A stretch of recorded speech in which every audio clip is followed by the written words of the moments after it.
Hello everyone, welcome to my channel. Guys आप please मेरे channel को लाइक शेयर सब्सक्राइब करें एंड बेल आइकन को प्रेस करें ताकि मेरी आने वाली सभी वीडियोस के नोटिफिकेशंस आपको मिल जाएं। सो आज इस वीडियो में हम सॉल्व करने वाले हैं क्लास 10th मैथ्स एनसीईआरटी से chapter 8 trigonometry question number 1। Question number 1 is in a triangle ABC right angled at B, AB is equal to 24 centimeter, BC is equal to 7 centimeter. Determine sin A cos A, sin C cos C. So introduction part में हमने आपको बताया था कि trigonometry is based on the right angle triangle.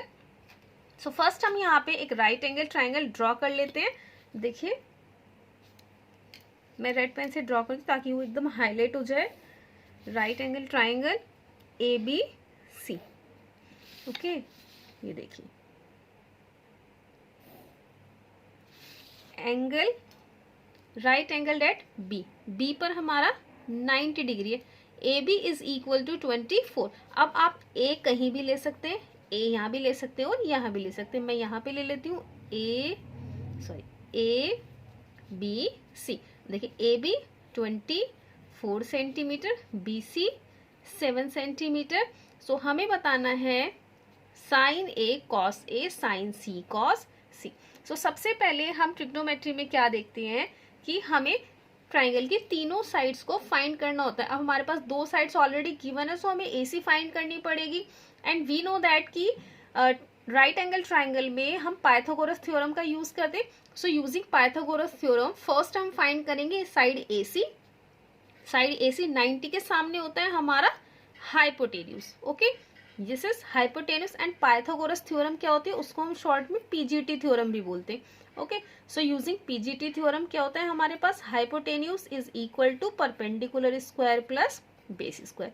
यहाँ पे हम Pythagoras theorem का यूज करके फर्स्ट हम AC फाइंड करेंगे, then we will find the other trigonometric ratios. So start करते हैं। First using Pythagoras theorem,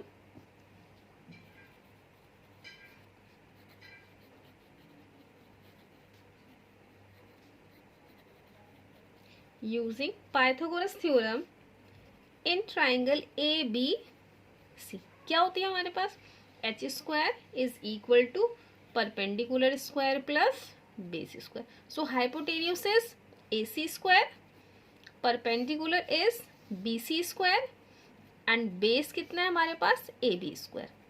okay, sides के मेजर्स लिख देते हैं। BC is 7 square and AB is 24 square.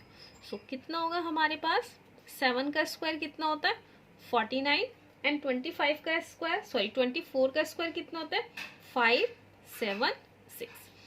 Add करेंगे टोटल कितना आएगा हमारे पास 625।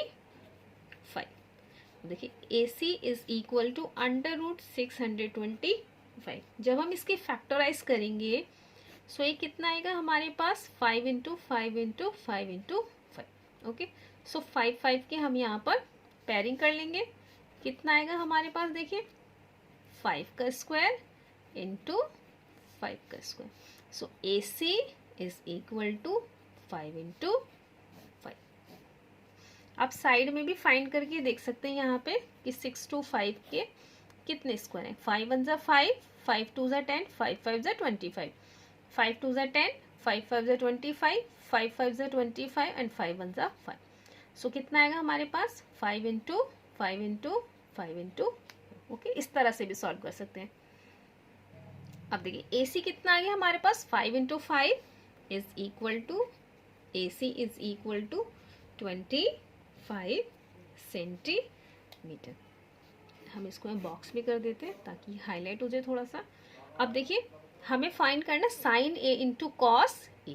फर्स्ट पार्ट में फाइंड करना हमें साइन A एंड तो साइन A कितना होता है हमारे पास, देखिए साइन A मतलब थीटा हो गया हमारे पास। A थीटा के सामने होता है हमारे पास परपेंडिकुलर एंड उसके एडजेसेंट होता है हमारे पास बेस। तो साइन हमने आपको बताया था कि कितना होता है साइन थीटा हमने आपको बताया था परपेंडिकुलर अपॉन हाइपोटेनस।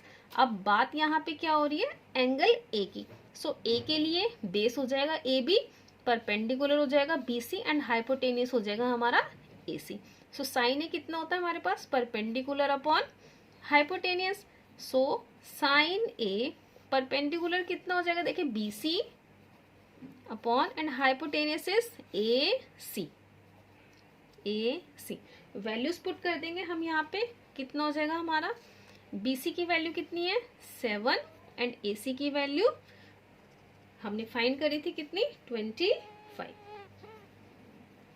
सो साइन ए कितना आ गया हमारे पास 7/25।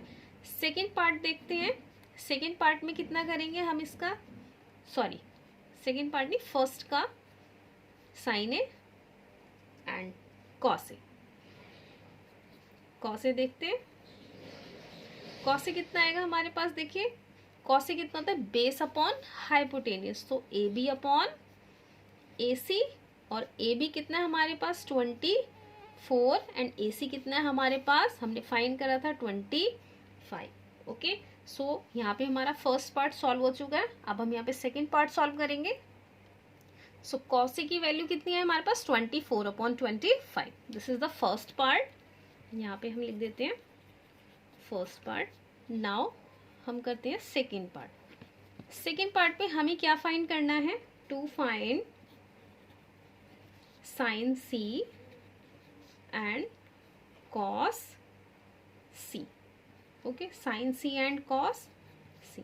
अब देखिए जो भी एंगल हमें फाइंड करना होता है ना, देखिए sine C and cos C, जो भी एंगल हमें फाइंड करना होता है ना, उस एंगल को हम बेस पे बनाते हैं। बेस पे बनाते हैं मीन्स जैसे यहाँ पे हमने ट्राइंगल ड्रॉ किया अगेन, देखिए B तो हमारा फिक्स ही रहेगा 90। ओके, हम क्या करेंगे C को यहाँ पर चेंज कर देंगे एंड A को यहाँ पर राइट कर देंगे। ओके, अब देखिए BC कितना है हमारे पास 7 एंड AB कितना था हमारे पास 24 सेंटीमीटर एंड AC कितना आया था हमारे पास 25 सेंटीमीटर। क्योंकि अब हम क्या निकाले साइन C, साइन C के लिए हमारे पास जो एंगल होगा वो ये वाला होगा। सो इसके एडजेसेंट हमारा बेस क्या हो जाएगा, इसके एडजेसेंट हमारा बेस क्या हो जाएगा BC और इसके सामने परपेंडिकुलर हो जाएगा AB और 90 के सामने क्या होता है हमारा हाइपोटेन्यूज। सो साइन C कितना हो जाएगा हमारे पास, देखिए परपेंडिकुलर अपॉन हाइपोटेन्यूज। परपेंडिकुलर कितना हो जाएगा यहाँ पे AB upon and hypotenuse AC। तो वैल्यू कितनी आ जाएगी, AB की वैल्यू कितनी आ जाएगी 24 एंड हाइपोटेन्यूज कितना आ जाएगा 25। ओके, यहाँ पे लिख देते हैं sine C is equal to 24/25। Cos C कितना होता है हमारे पास, देखिए कॉस कितना हो जाएगा base upon hypotenuse, that means base upon hypotenuse. Base कितना है यहाँ पे देखिए BC एंड हाइपोटेन्यूज कितना है हमारे पास यहाँ पे AC। BC की वैल्यू कितनी 7 एंड हाइपोटेन्यूज की वैल्यू कितनी AC 25। So cos C is equal to 7/25। So यहाँ पे हमारा आंसर आ गया है। आई होप कि ये क्वेश्चन आपको समझ में आया होगा। अगर फिर भी कोई डाउट है सो प्लीज़ मुझे कमेंट बॉक्स में कमेंट करिए। Thank you.